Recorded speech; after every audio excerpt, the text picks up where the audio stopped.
कहाँ चला? माँ वो आज मैं सोचा था कि नव्या को शॉपिंग करवा दूं। काफी दिनों से कह रही थी ना। आज छुट्टी भी है तो इसलिए मैंने सोचा कि मैं इसे मार्केट ले जाता हूँ। ठीक है, चाबी रख, बाइक लेकर चला जा। भाई माँ वो सामान काफी ज्यादा होगा और मार्केट भी यहाँ से बहुत दूर है, तो हम दोनों गाड़ी से चले जाते हैं ना। अरे पर गाड़ी मुझे लेकर जानी है, मुझे भी कुछ काम है। अगर माँ आपको कुछ काम है तो आप कैब से चले जाइए। अरे पर मैं भला घर में गाड़ी होते हुए कैब से क्यों जाऊं? कैब से तुम दोनों चले जाओ। माँ ये कैसी बात कर रही हैं आप? हम कैब लेके मार्केट जाएंगे।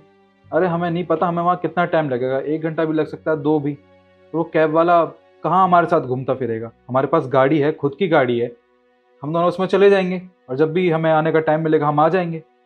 तुझे जितना कहा है ना, सिर्फ उतना काम कर।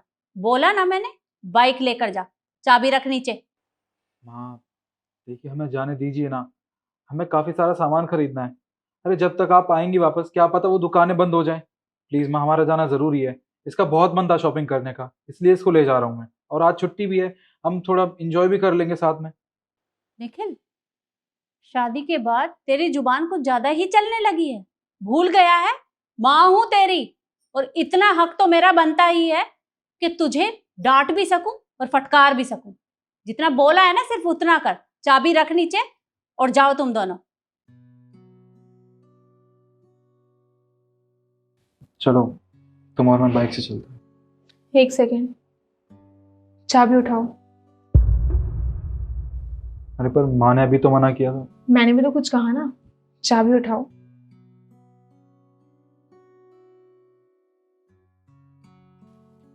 ये कार ना मेरे पापा ने मुझे दी थी, तो इस पे मेरा हक है।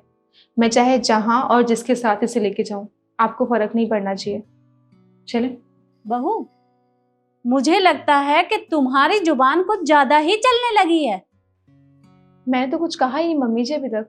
मैंने तो सिर्फ आपको आईना दिखाया है कि जिस कार के लिए आप मुझे मना कर रही हैं, वो कार मेरे ही पापा ने मुझे दी है। इसमें गलत क्या बोला मैंने? ठीक है, गाड़ी तुम्हें तुम्हारे पापा ने दी है ना, तो तुम गाड़ी ले जाओ। लेकिन ये जो बेटा है ना, ये मेरा है, और जो मैं कहूंगी ये वही करेगा। ये तुम्हारे साथ कहीं नहीं जाने वाला। निखिल, अपने कमरे में जा। एक सेकेंड मम्मी जी, शायद आप भूल रही हैं कि जैसे ये गाड़ी मेरी है, वैसे ही आपका बेटा भी अब मेरा हो चुका है। मैं आपको याद दिलाती हूँ। वो क्या है ना, शादी के टाइम पे आपने दहेज की एक लंबी सी लिस्ट पकड़ाई थी मेरे पापा को। उसमें जितना भी सामान लिखा था वो सारा हमने आपको दिया है। सोने से लेके घर का फर्नीचर, गाड़ी और पता नहीं क्या क्या, सब कुछ आपको लाके दिया था ना। तो बस मेरे पापा ने आपको पैसे देके आपका बेटा खरीद लिया। अब आप किस पे हक जता रही हैं अपना? हाँ। और आप एक बात बताइए मुझे कि आपको क्या लगता है, आपका जो मन करेगा, जैसे मन करेगा आप वही करेंगे सिर्फ? अरे मैं जब से यहाँ पे आई हूँ मैं तब से देख रही हूँ आप हर छोटी छोटी बात पे मुझे टोकती हैं। ये मत कर बहू, बहू इसे ऐसे कर, उसे वैसे कर, ये सामान मत छू, वो सामान मत छू। आप मुझे एक बात बताइए, क्या इस घर पे मेरा जरा भी हक नहीं है? मैं क्या इस घर की बहू नहीं हूँ? और आते ही यहाँ पे आपने मेरा सारा सोना अपने पास रख लिया था। मैंने तब भी आपसे कुछ नहीं कहा।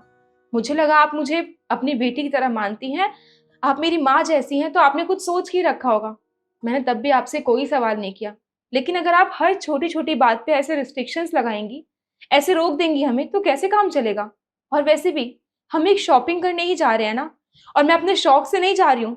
मेरे पास कपड़े नहीं है, मुझे नए कपड़े लेने हैं, बहुत सारे त्योहार आ रहे हैं, अभी कपड़े चाहिए होंगे इसलिए जा रही हूँ। और घर में भी काफी सामान खत्म हो चुका है, वो भी लेते आएंगे लगे हाथ। और आपको एक बात और याद दिला दूं, शादी के टाइम पे आपने क्या कहा था कि आपकी बेटी मेरी बेटी की तरह है, हम उसे कभी आपकी कमी महसूस नहीं होने देंगे। लेकिन मम्मी जी आप मुझे रोज ये याद दिलाती हैं कि मैं इस घर की बहू हूँ, बेटी नहीं हूँ। रिश्ते ना दोनों तरफ से निभाए जाते हैं, सिर्फ मेरे निभाने से कुछ नहीं होगा। और सबसे बड़ी बात, अगर आप प्यार से मांगेंगी तो आपको ये गाड़ी भी मिलेगी और आपका बेटा भी। लेकिन अगर आप ये अकड़ दिखाएंगी तो आपको कुछ भी नहीं मिलेगा, आप खाली हाथ रह जाएंगी। मेरी बात को याद रखिएगा। चलें।